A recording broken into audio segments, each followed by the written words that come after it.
I know, mega controversy around this stuff. Do you think this needed doing? 15 degrees.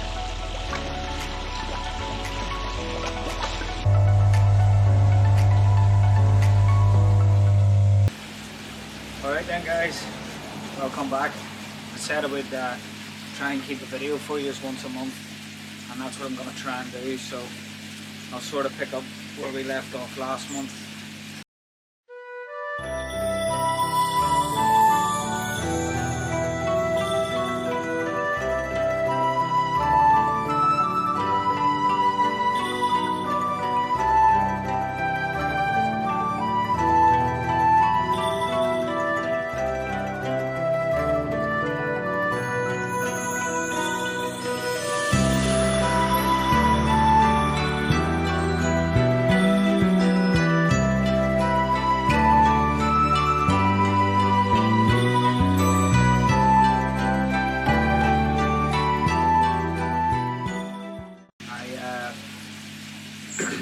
Straight after I finished filming for you lot, I took myself over to Chris's.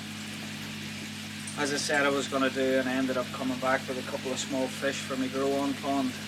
So I got a lovely shoa, which I picked, and a garamo that just sort of caught my eye when I was leaving. So I could have spent an absolute fortune over there and come away with a hell of a lot more than I did, but I don't really have the room, so.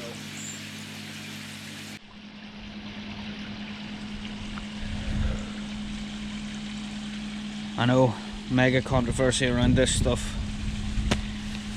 but I always put it into this time of year, just coming out of winter. So I'm gonna get this in today, 20 kilo of it.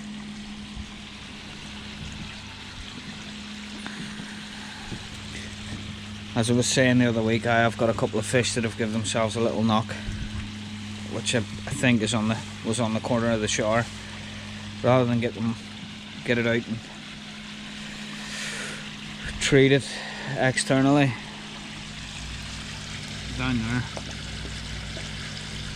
that's the one. It's been doing a bit of soaking, so I'll see if putting the salt tonic in cheers him up a bit.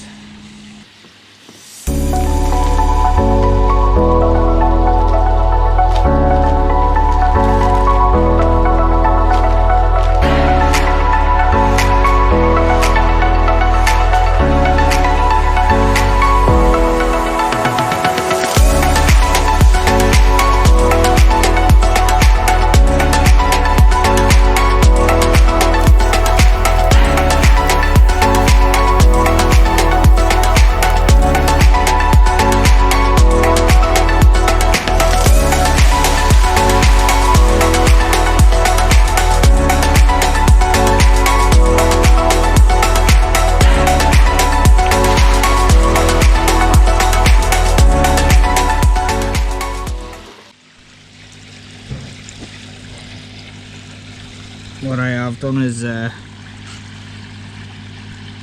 turned up the power on the pump from the easy pod on that mid-level return, which will give me more current around the pond.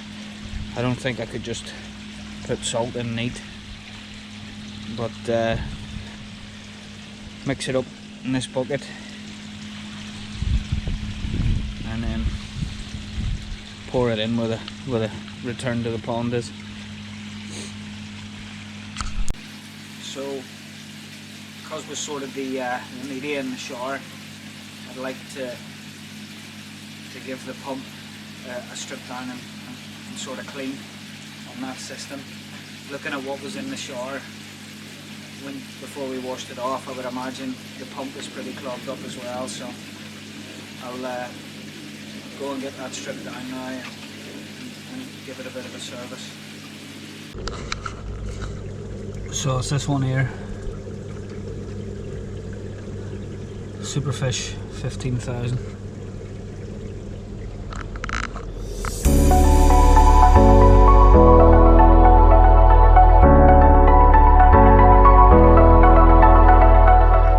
That's it removed. just whip out these 4 screws and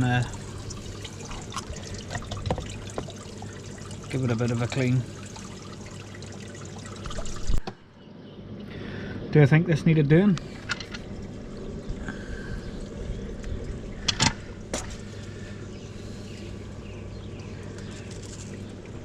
Yes, I do.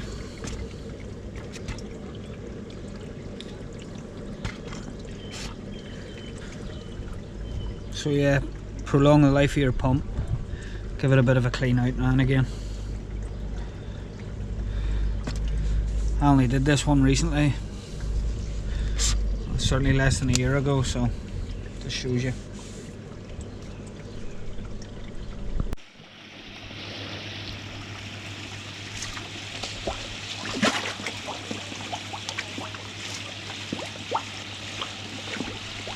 "15 degrees. Definitely getting some increased flow now with that pump.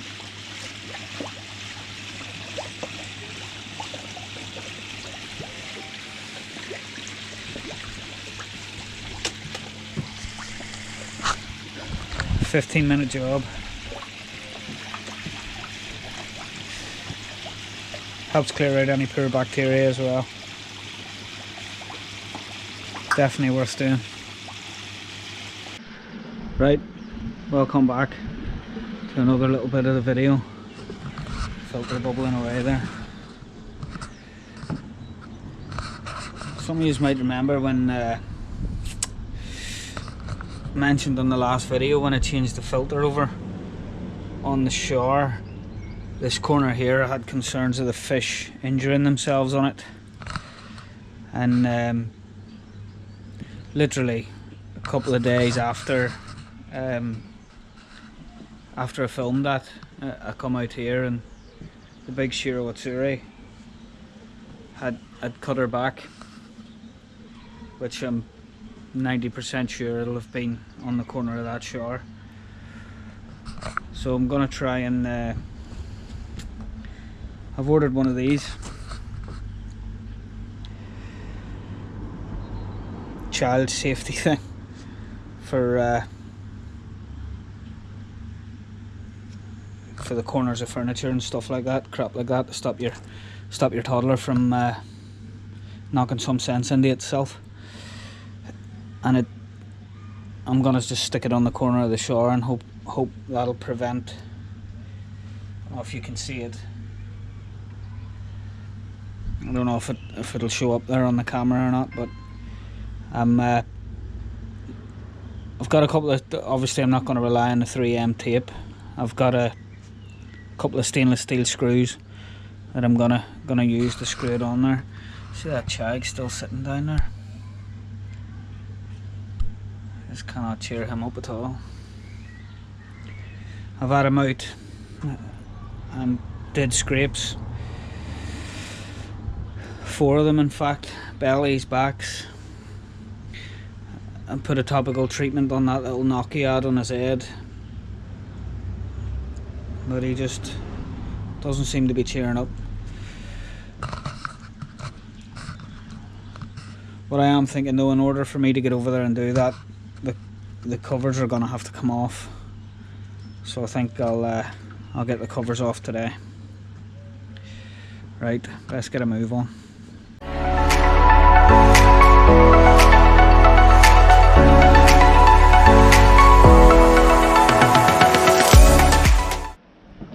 In case you hadn't noticed, I tarted the place up a bit, painted the front of the pond, jet washed the stones, stained the decking, did the fence, because the new barbecue arrived. Absolute beast, best of both worlds, gas or coal, love it.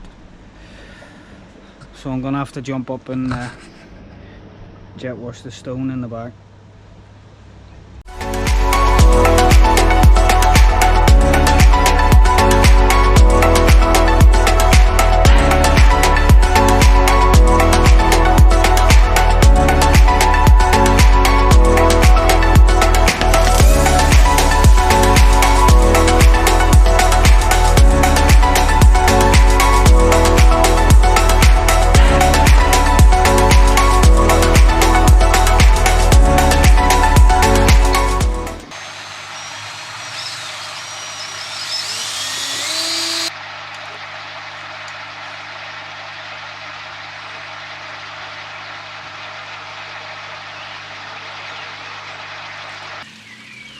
So while that certainly wasn't the hardest job I've done on the pond, it certainly wasn't the easiest either. It was a nightmare. Up and down, moving the ladder, dropping the pond water because I couldn't get the drill low enough without getting it wet. So it's done now anyway. I've got the protection on there, and hopefully no more fish will knock themselves. I know that I've been able to move the auto feeder, so hopefully with it not being as close to the shore, the frenzied feeding won't be too bad. But obviously when the covers were on the pond, I couldn't move the auto feeder. It could only go in one place, so hopefully going forward we'll have no more issues. Now that the covers are off, the pond was holding a steady 18 degrees today. It's just that at night it seems to cool down, so I've turned the heater up to 17, and we'll leave it like that for a couple of weeks, keep it at 17 degrees. Hopefully I can get some serious amount of food in this year. I have moved a couple of fish out of this pond and into the grow-on pond in the garage.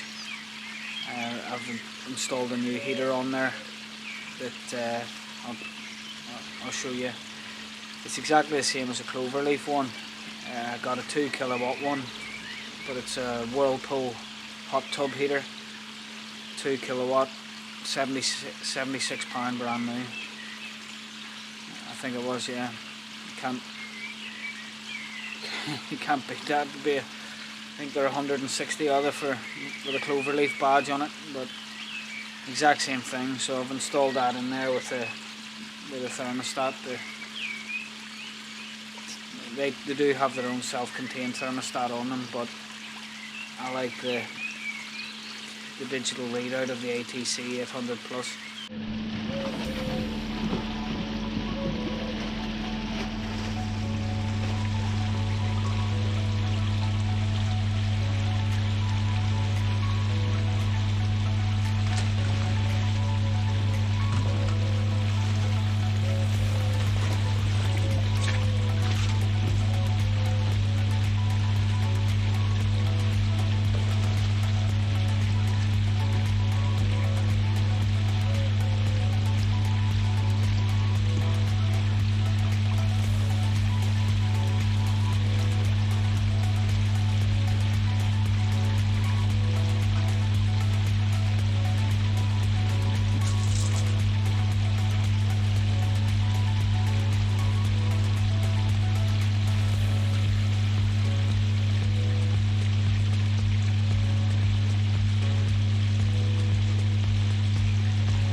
I think this lady was about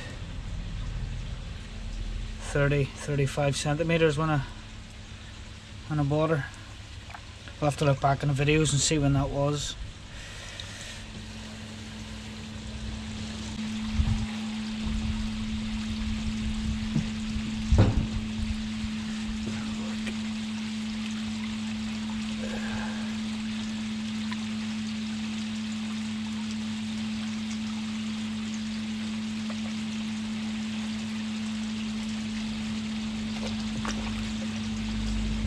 Seven now. I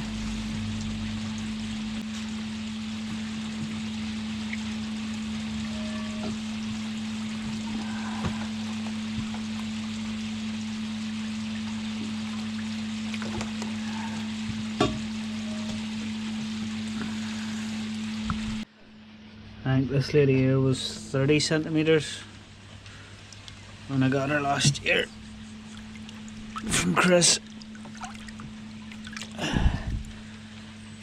We're definitely over 40. I'll put the camera down and get a proper measure of her, and then do a scrape, See if I can find out what's irritating these fish. I've scraped 2 so far and they've all come back clear, so I'm not hopeful for this one.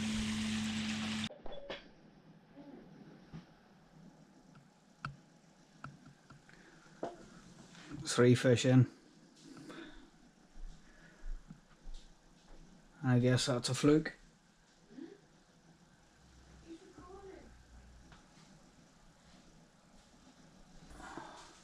Can't believe it, because that fish wasn't even sulking. I just took it out because I wanted to measure it. So at least I know there's something there. I've got the treatment in anyway.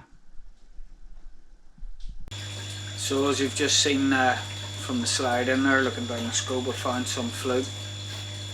I scraped 3 fish. One of them, the chag, I scraped twice, and I only found 1 fluke on all the scrapes. And I mean, it's a proper microscope, it's a proper job. I looked them all over. I spent a long time in there and I found 1 fluke. So I don't really think that that's what's upsetting the chag so much. I mean, that fish I scraped twice and didn't find anything on it. It was just I wanted to get my achieva out to measure it, and I scraped it while it was out and found 1 fluke on it. So I'm gonna treat anyway with Fluke salt because I have it in, and I'll treat with that tonight, and then again that set of scales and that. So I'll go on and get this in, chuck it in tonight, and I'll treat again in 3 weeks.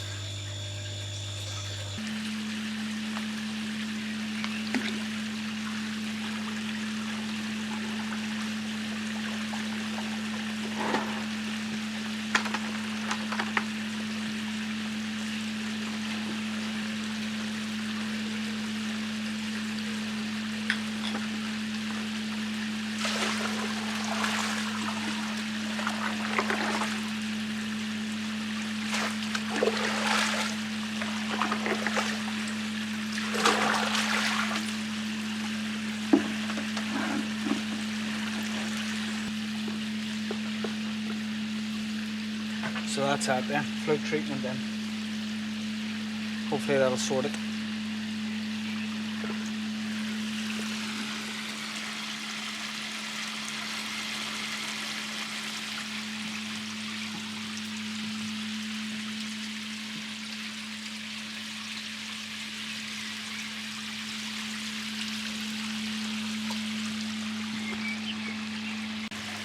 So here we are a week or so after treating for the fluke.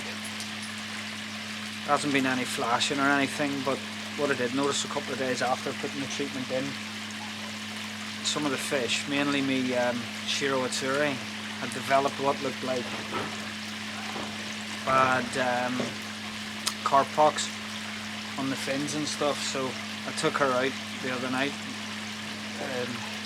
did a bit of a scrape on her, couldn't find anything, nothing at all. I've raised the temperature a bit up to 19 degrees to see if that helps, and it does look to be clearing. So given that, I'll do another treatment for fluke. So yeah, I believe that they're on the mend now. No more sulking. That chag is still up and about a bit, but I'm not convinced that it's fluke is the cause of that fish's issues. So that being said, that brings us to the end of the video that I'm putting out for April. Hope you enjoyed it, folks. Thanks again to everyone that's subscribed into the channel, and I really do appreciate it. Give us a thumbs up and a like in the video, and I'll crack on and start getting a bit of footage together for the next one. Cheers everyone, take it easy.